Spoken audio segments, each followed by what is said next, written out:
By a process of biotechnological methods, we can produce the different transgenic animals. Of this one, first transgenic animals that are transgenic mice that are used in cancer research, we have discussed about it in previous video. Now there are transgenic farm animals. काही form animals सुद्धा आहेत की जे transgenic आपण बनवू शकतो. Form ॲनिमलमध्ये कोणते दोन उद्देशाने आपण हे ॲनिमल्स रिअर करत असतो. एक म्हणजे मिल्क ॲनिमल्स मीन्स मिल्क प्रोडक्शनसाठी, आणि दुसरा उद्देश जो असतो तो असतो मीट प्रोडक्शन. तर ह्या दोन उद्देशांनी फार्म ॲनिमल्सचं लाईव्ह स्टॉक म्हणून आपण वापर करतो. तर वेगवेगळ्या मेथड्स ज्या आहेत ॲनिमल ब्रीडिंगच्या ज्या काही मेथड्स आहेत त्या ॲनिमल ब्रीडिंगच्या मेथडनी जे ॲनिमल्स आत्तापर्यंत इम्प्रूव्ड व्हरायटीज किंवा इम्प्रूव्ड अशा ब्रीड्स त्याच्या ज्या तयार केल्या गेलेल्या आहेत त्यानुसार, म्हणजे एक डेअरी काऊ जी होती, डेअरी काऊ म्हणून आपण कुठलीही, ती साधारणपणे 2000 ते 3000 लिटर दूध ही वर्षाला देऊ शकते. एका वर्षाला 2000 ते 3000 लिटर.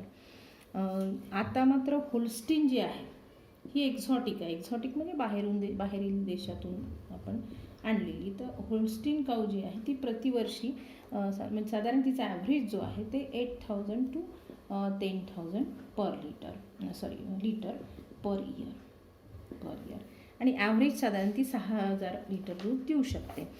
जवळपास एक साधारण मागच्या 100 वर्षापूर्वी जर बघितलं तर ए सिंगल हेन it can produce about 70 eggs. 70 एगपर्यंत ती प्रोड्यूस करू शकते पर इयर. पण आता जर बघितलं नवीन ज्या ब्रीड्स आहेत तर त्या ब्रीड्स साधारण 250 eggs can produced per year.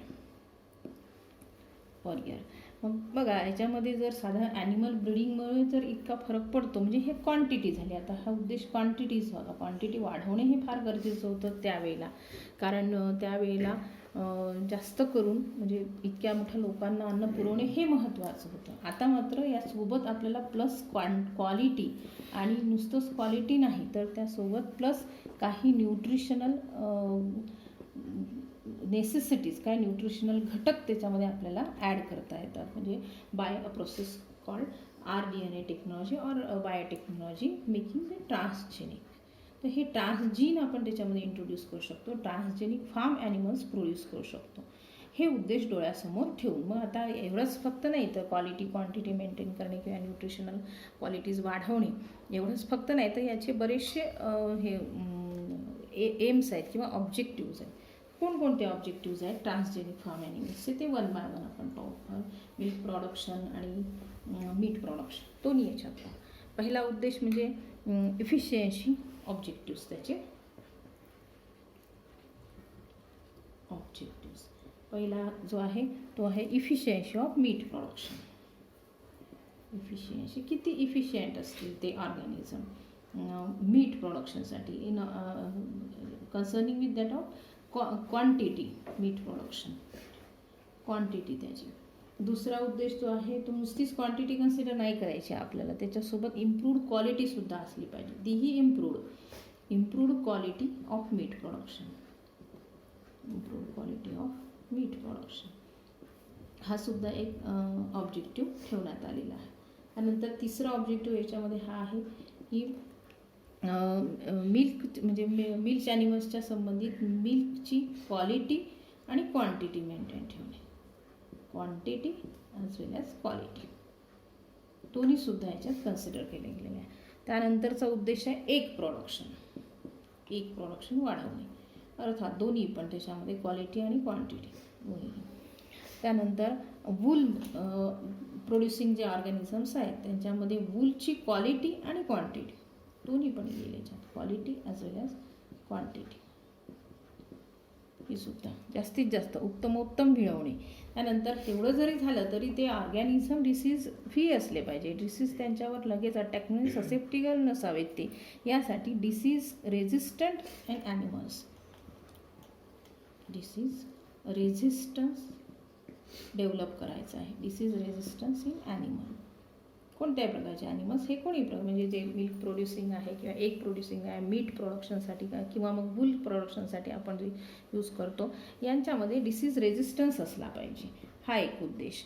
आणि शेवटी production of low cost even pharmaceutical and some biologicals, जे जे आवश्यक बायोलॉजिकल घटक लागतात आपल्याला त्यासाठी सुद्धा तोही एक उद्देश डोळ्यासमोर ठेवता येतो. प्रोडक्शन ऑफ बायोफार्मास्युटिकल्स,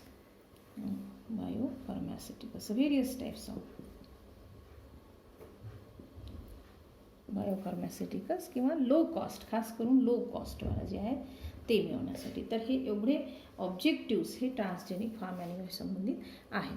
तर फार्म ॲनिमलमध्ये जो खास करून वापरला जाणारा जो ॲनिमल आहे तो आहे कॅटल. मग आपण पहिल्यांदा पाहू कॅटलच्या बाबतीत की कॅटल कशासाठी, म्हणजे नेमकं त्याचं ऑब्जेक्टिव्ह काय आहे. तर पहिलं तर आहे cattle production for cattle, transgenic cattles for food production, त्यानंतर transgenic cattle for even human therapeutic production. तर एक एक करून पाहू आपण. पहिल्यांदा पाहू ट्रान्सजेनिक कॅटल्स.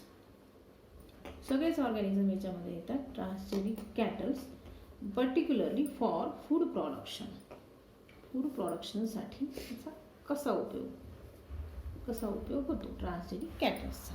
तर यामध्ये काही अगदी few researches are there, some reports that are describing use of transgenic technology in cattle only. फक्त कॅटल ॲप्लिकेशन संबंधित आहे.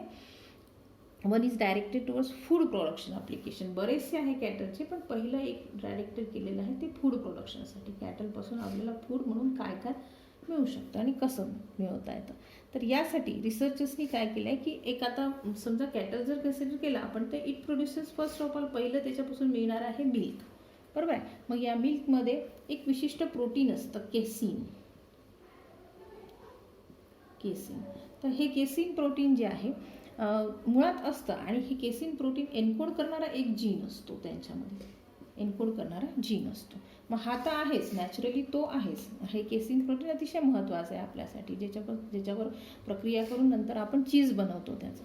तर याच्या व्यतिरिक्त ॲडिशनल कॉपी, ह्या जीनची ॲडिशनल कॉपी जी आहे ती आज परत आणखीन ॲड करायची, additional copy by RNA technology. या ट्रान्सजेनिक बनवायचं त्याला, हा ट्रान्सजीन त्याच्यामध्ये ॲड करायचा. मग हा ट्रान्सजीन ॲड केल्यानंतर ॲडिशनल कॉपी ही कोणती आहे, तर ही this is the copy of bovine beta or it is और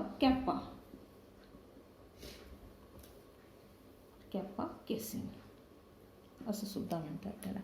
तर हे जेव्हा ॲड केलं तेव्हा त्याचा एक काय इफेक्ट होतो ते इव्हॅल्युएट केलं गेलं. हे त्याच्यात इंट्रोड्यूस केलेलं आहे आणि इव्हॅल्युएट